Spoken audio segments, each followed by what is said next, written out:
sorry if I caught you off guard.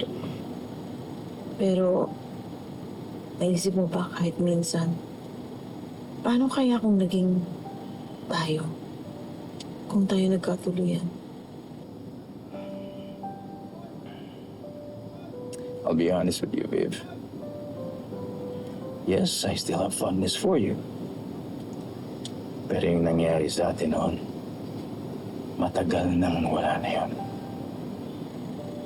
Kasalaw kay Betsy yan. And I would like to honor our marriage and be faithful to her. I understand. And I respect that, Robert. Wala naman akong balak na agawin ka sa asawa mo. I'm not a homewrecker.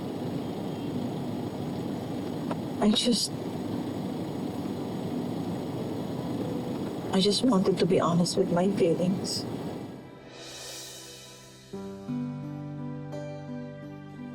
I really hope that Betsy realizes how lucky she is to have you. And I really hope that she is as faithful as you are to her. Siyempre, meron din kami mga pinagdadaanan. Pero at least I know she's faithful.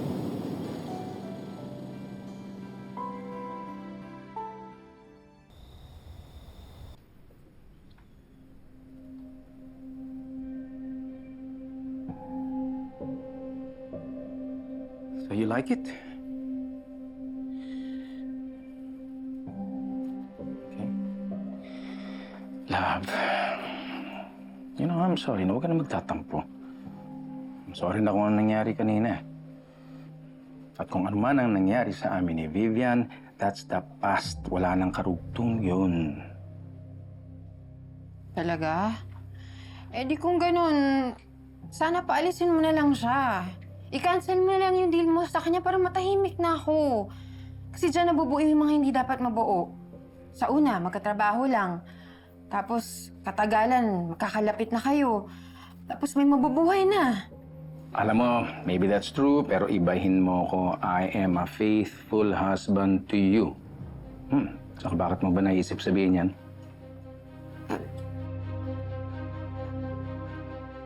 Kasi nakikita ko kung paano ka kariri ni Vivian. Love, selos na selos ako. Sobrang selos ko. Love, hindi ka dapat nakakaramdam ng ganyan. Yun na, hindi ko papatulan yung kahit na sino babae, si Vivian o kahit na sino pa dyan. Ayokong masira ang relasyon nating maganda at ang tiwala mo sa akin. Promise? Promise.